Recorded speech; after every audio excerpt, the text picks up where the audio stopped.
저는 그 어릴 때에 고향에서 이렇게 성장할 때 그때 아마 서너 살 되는 그런 이 때였던 것 같습니다. 저녁마다 이제 가족들이 다 둘러 앉아가지고 가정 예배 드리는 이 광경 사랑방에서요. 저는 이제 손자 여기 장손인데 할아버지 품에 안겨가지고 예배 드린 기억이 아직도 기억에 생생합니다. 저녁마다 찬송 부르고 성경 읽고 기도하고, 그게 이 신앙교육의 평생에 잊혀지지 않는 그런 신앙교육이 됐습니다. 우리 금년에 예가 예수 안에서 우리 가정 하나님을 예배하는 가정 우리 실천을 좀 잘 해봤으면 좋겠습니다. 신년 새벽기도회 예수 안에서 더불어 사는 사귐 공동체 말씀과 기도의 자리에 우리 함께 한 주간을 보내신 우리 성도님들께 우리 하나님께서 이 안에 은총과 평화 주시기를 원합니다. 오늘 마지막 시간인데 왠지 좀 아쉽다 그런 마음이 좀 듭니다. 한 주간 정도 더 했으면 좋겠다 그런 마음까지 듭니다. 우리의 사귐의 자리가 어디인가? 오늘 한 주간 하면서 그냥 제한된 시간에 우리가 이렇게 말씀을 나누고 있어서 그런데 가정 공동체에 대해서 말씀을 같이 나누고자 합니다. 우리는 가족이다 하면 가장 먼저 생각하는 것이 있지요. 특히 우리나라 사람은 이 혈통을 참 굉장히 중요하게 생각합니다. 피의 줄기, 또 이 족보를 참 중요하게 생각하지요. 내 성이 무엇인가? 저는 박가인데요. 밀양박가입니다. 우리 조상은 박혁거세다 그러는데, 이 혈통 피의 이 줄기를 굉장히 중요하게 생각합니다. 피를 나눈 사람이다. 가족을 피를 나눈 사람이다. 그런 생각을 하지요. 의학적으로는 한 자궁에서 태어난 사람을 가족이라고 하지요. 같은 자궁에서 태어난 사람. 신약 성경에서 사도들이 형제들아 하는 이런 표현을 많이 쓰고 있습니다. 이 구약 성경에서는 그렇게 잘 찾아볼 수 없는 그런 용어이죠. 형제들아, 아델포스라고 한 말인데, 이 아델포스, 형제들아 하는 이 말은 연합하다는 의미를 가진 접두어인 아라고 하는 접두어 아델포스의 아는 연합하다 그런 의미죠. 그리고 델피시라고 하는 이 단어의 합성어입니다. 델피시는 자궁이라는 뜻입니다. 자궁. 한 자궁에서 태어난 사람을 형제라고 하죠. 그러고 보면 우리는 육신적인 어머니는 다 다르지만 우리도 한 자궁에서 태어난 사람들이지요. 저는 그것을 예수 안에서 그리스도 안에서라는 자궁에서 태어나서 거듭나서 하나님의 자녀가 된 사람들이라고 자주 표현합니다. 우리는 예수 안에서라는 자궁에서 한 하나님의 자녀가 된 그런 가족입니다. 우리는 이런 질문을 하지 않을 수가 없어요. 예수님은 이 땅에 오셔서 어떤 공동체를 원하셨는가? 교회 공동체도 있고 국가 공동체도 있고 가정 공동체도 있고 다양한 그런 이 공동체들이 있는데 어떤 공동체를 원하셨을까? 오늘 이제 가정의 얘기를 우리 같이 하는데 단순하게 혈통적인 의미에서 가정 공동체를 기를 원하셨을까? 그렇지 않다면 다른 관점에서 특히 가정 공동체를 세우고자 하신 것일까? 그렇다면 우리는 1차적인 가정 공동체 안에서만 머물러 있어서 되겠는가 하는 질문을 하지 않을 수가 없지요. 우리 삶의 가장 기본적인 그 삶의 기초는 가정 공동체입니다. 가만 생각해 보면 밤낮으로 함께 지낼 수 있는 그런 공동체죠. 24시간도 뭐 괜찮고요. 1년, 2년만이 아니고 우리가 살아가는 동안, 생명 있는 동안 이 가정 공동체라고 하는 이것은 삶의 기반이고 이게 허물어지지 않고 계속 이어집니다. 그런 가족 공동체가 나쁘다는 얘기는 아니에요. 하나님 창조 세계의 가장 근간이 되는 창조의 그 기반 공동체가 가정 공동체이지요. 그렇기 때문에 우리가 창세기 말씀을 보면 아담과 여자를 통한 첫 가정을 봅니다. 그 가정 안에 창조 질서에 또 이 파괴가 일어나죠. 아담과 하와, 나중에 이 하와라고 하는 이름을 가지는데 부부의 이 관계가 어그러지는 일이 가정 안에서 일어나죠. 예. 그러다가 그들의 두 아들인 가인과 아벨 형제 간에 또 관계가 어그러지는 일이 일어납니다. 인류 역사의 최초의 살인 사건이 일어나죠. 가족 관계 안에서 일어난 사건입니다.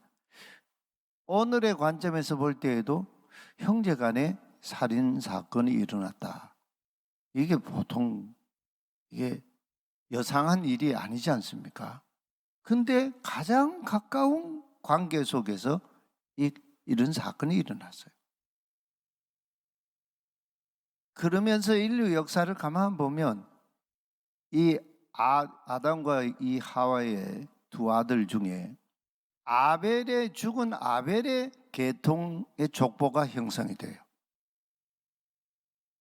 또 그런가 하면은 동생 아벨을 죽인 가인의 계통의 족보가 형성이 돼요.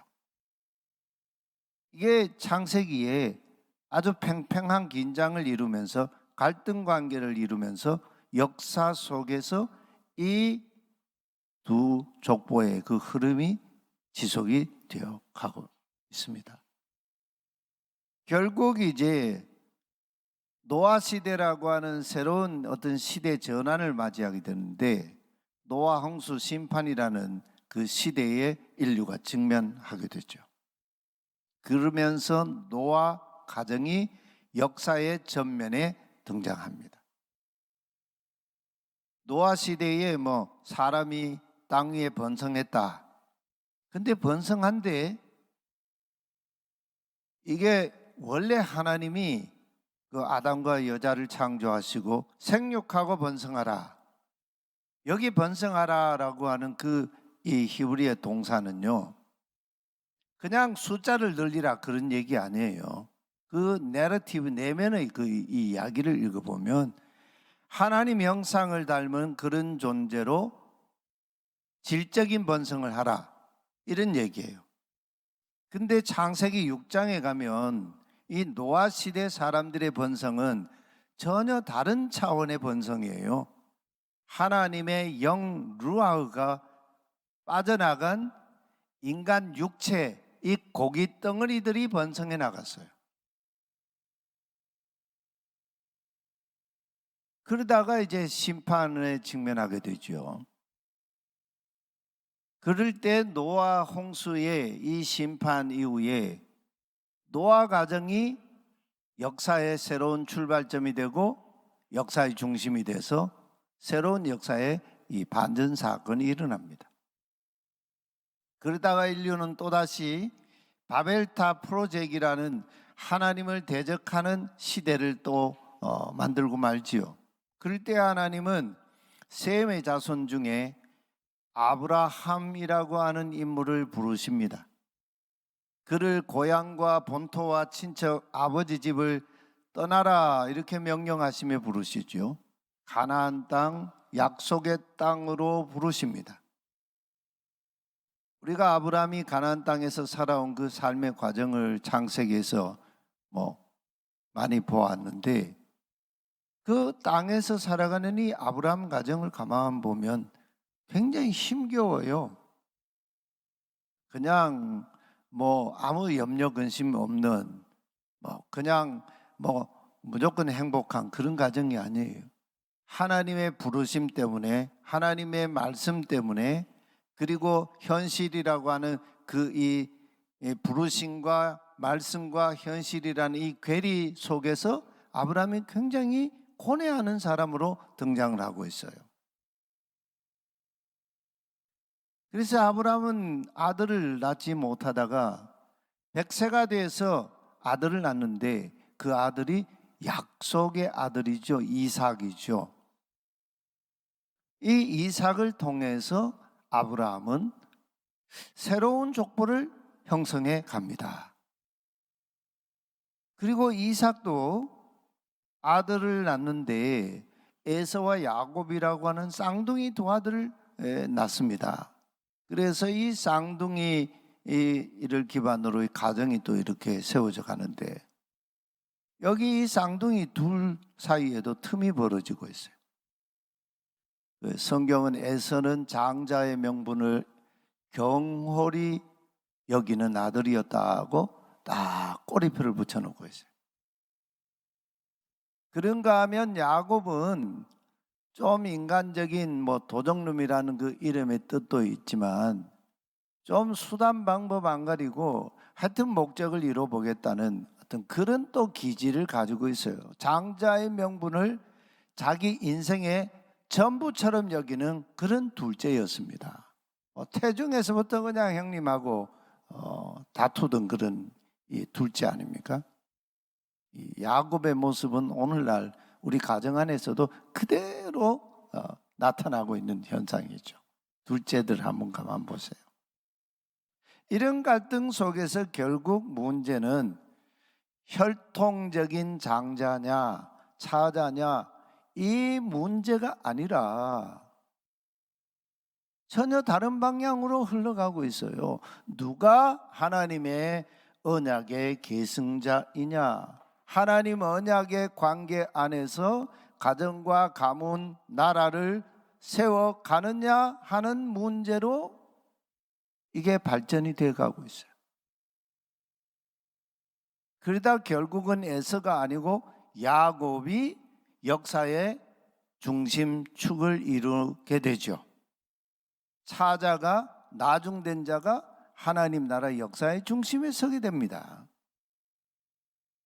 근데 그 과정에서 보면 야곱은 도망자 신세이죠.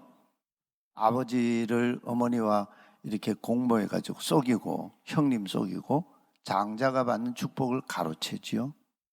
그러다가 이제 형님의 그 살기를 피해서 도망갑니다. 바다나람 외삼촌 라반의 집으로 도망을 가서 거기서 20년 처가살이를 하는데, 이스라엘 민족의 조상이 되는 12아들을 거기서 낳습니다.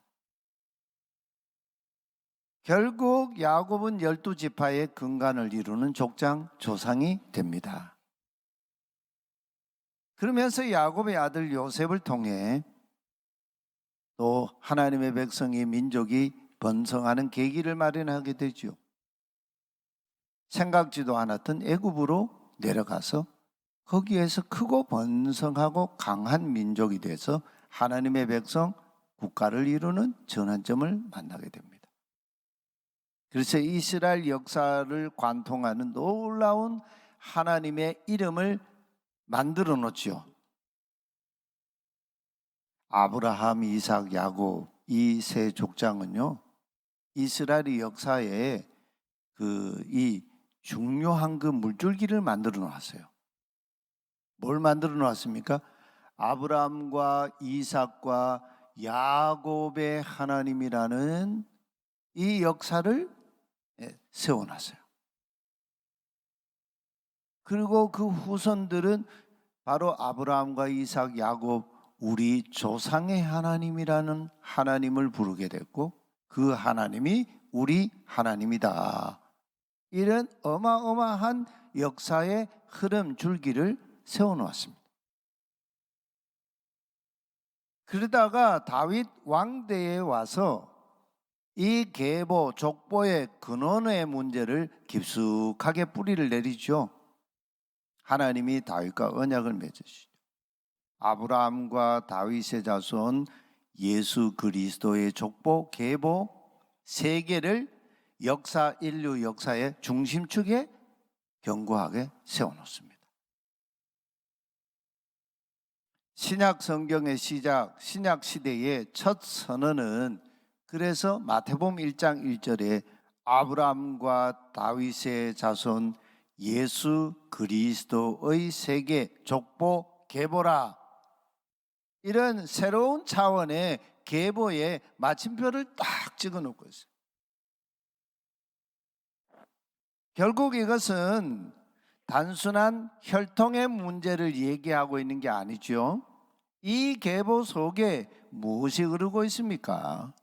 순수 혈통이라는 피가 흐르고 있습니까? 그게 아니에요.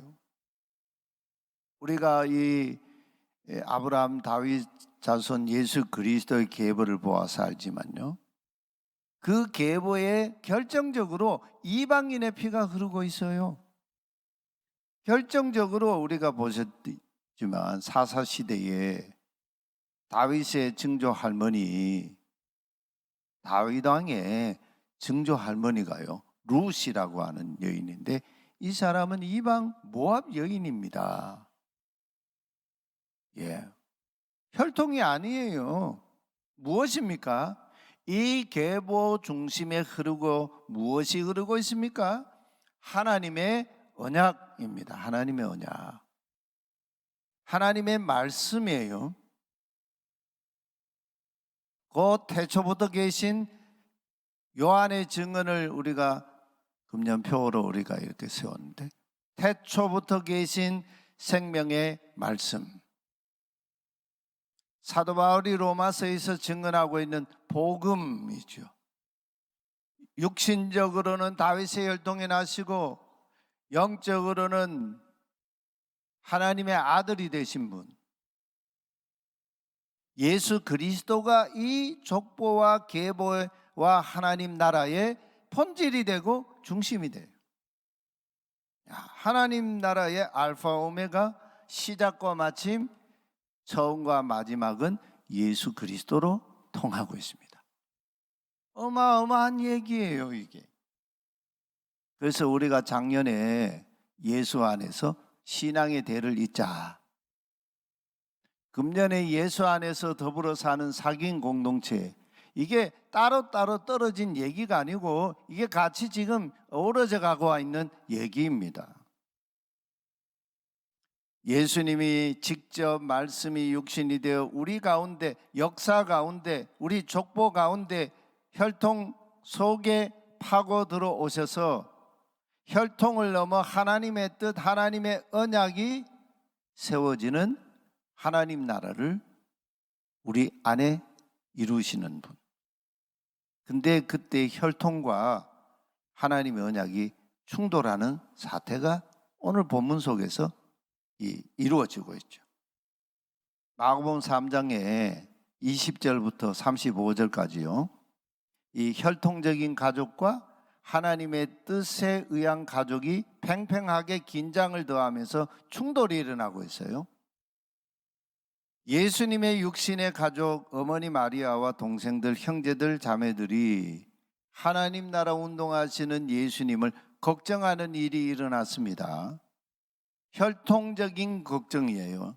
내면을 들여다보면 그 걱정하게 된 이유가 좋지 못한 소문 때문이었습니다. 어머니부터 동생들이 나서서 예수님을 마치 체포하듯이 붙잡아서 하나님 나라 운동을 중단시키려는 이 갈등이 일어나고 있어요. 이유가 뭐였나 하면 사람들이요, 특히 그 사람들 중에는 서기관들이 당시 율법학자이죠. 요즘으로 말하면 신학자이죠. 이 율법학자들이, 서기관들이 주동이 돼서 예수님의 하나님 나라 운동을 가리켜 하시는 예수님을 미쳤다 이렇게 막 여론전을 폈습니다. 마태복음에는 보면 귀신의 왕 바알세불을 짚었다. 그래서 귀신을 쫓아내고 능력을 행한다는 막 이 악한 여론을 막 퍼뜨렸습니다. 그러니 그 소문이 그냥 파다하니까 예수님의 어머니, 예수님의 형제들, 자매들이 얼마나 가족을 둔 입장에서 심각했겠습니까? 당연히 그런 예수님을 못 본 채 그냥 내버려 둘 수 없지 않습니까? 하나님의 능력을 외면하는 대적자들 사이에서 예수님을 바알세불 짚인 자로, 귀신 들린 자로, 미친 자로 여기는 당시 유대 종교 예루살렘 성전 당국자들의 태도와 충돌하고 있는 사이에서 예수님의 가족이 흔들흔들 거리고 있어요. 이것은 단순하게 예수님과 예수님의 어머니 마리아와 동생들과의 충돌 갈등이 아니에요. 그때 예수님을 체포하러 온 가족들을 두고 예수님 주위에 둘러 앉아 있는, 말씀을 듣고 있는 여인들, 거기에 남자들, 자매들이 있었지요. 그들을 향해 예수님이 질문하십니다. 누가 내 어머니이며 내 형제들이고 내 자매들이냐, 이렇게 질문을 던지고 있어요. 그리고는 예수님이 주위에 둘러 앉아 있는 사람들을 쭉 보시면서 말씀합니다. 여러분, 오늘 본문 읽으면서 아주 특이한 모습을 여러분 발견하지 않습니까? 예수님을 가운데 두고요, 예수님 주위에 빙 둘러 앉아 있는 거기 그 집에 많은 사람들이 빽빽하게 예수님을 가운데 두고 빙 둘러 앉아 있는 모습, 이게 여상하게 보이십니까? 이 자리가 바로 어떤 자리입니까? 한번 우리 같이 해볼까요? 복 있는 자리. 복 있는 자리죠. 여러분, 시편 1편 말씀 우리 너무 잘 알죠? 복 있는 사람은 악인의 꾀를 쫓지 아니하고 죄인이 다니는 길에 거기에 같이 서서 그 길을 걷지 아니하고 오만한 자와 자리에 앉지 아니하고 그랬습니다. 오만한 자와 자리에 같이 앉지 아니하고 오직 야훼의 토라를 즐거워하고 그 토라를 밤과 낮으로 삶의 순간마다 상황 속에서 토라를 숙고하고 묵상하는도다. 이게 한 번 하는 게 아니고 지속적으로 계속 말씀과 내 삶의 자리에서 계속 묵상하면서 숙고하면서 토라를 즐거워하고 야훼의 토라를 즐거워하는 자들, 지금 그 자리가 어디에서 이루어지고 있어요? 예수님과 함께 주위에 둘러앉은 이 사람들 가운데 이루어지고 있잖아요.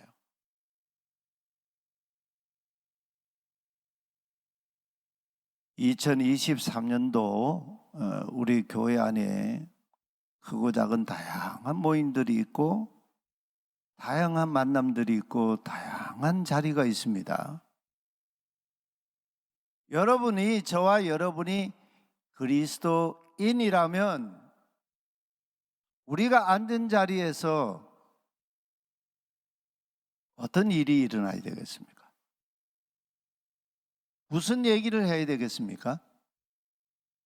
오만한 자와 자리에 앉아서 하나님의 말씀을 가로막고 하나님의 말씀을 어그러뜨리고 우리의 관계 사귐을 끊어내고 단절시키고 그러는 말, 그러는 대화, 그러는 생각, 그러는 행동, 이거 다 끊어내야 돼요.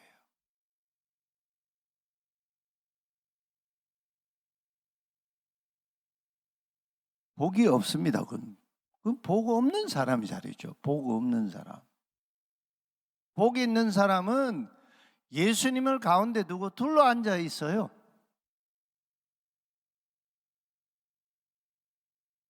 와, 예수님과 함께 앉아서 말씀을 듣고 하나님 말씀의 새로운 가르침을 받고 서기관 바리새인들의 가르침이 아니라 산상수훈에 보면 예수께서 이 말씀을 마치심에 무리들이 그 가르치심에 놀라니 엑세플레손토 놀라니 계속해서 놀랐어요.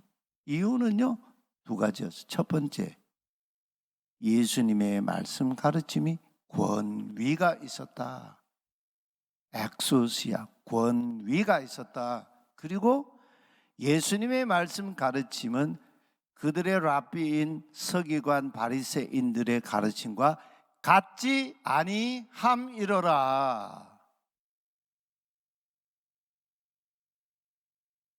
예수님으로부터 하나님의 말씀, 새로운 해석, 하나님의 뜻을 듣고 배우는 자리, 복 있는 자리입니다. 우리가 앉아 있는 자리, 우리가 함께 앉아서 대화하는 자리, 우리가 함께 앉아서 밥 먹는 자리, 식탁 공동체, 그 자리에서 이 사건이 일어나야 돼요. 그게 가족 공동체예요. 피를 나눈 사람이 같이 밥 먹고 같이 있다고 가족 공동체가 되는 게 아니에요. 새로운 가정. 우리는 이제 피를 나눈 공동체를 넘어서 하나님의 말씀, 하나님의 뜻, 생명의 말씀, 태초부터 계신 생명의 말씀 예수 안에서 사귐이 일어나는 예수님과 함께 둘러앉은 말씀 공동체로 우리 가정이 서야 되고 우리 부모 자식 관계, 형제 자녀 관계, 우리 교회 공동체의 관계가 이 관계 속에서 하나님 나라 세워가면 좋겠습니다. 그러면 복 있는 가정이 안 될 리야 안 될 수가 있겠습니까?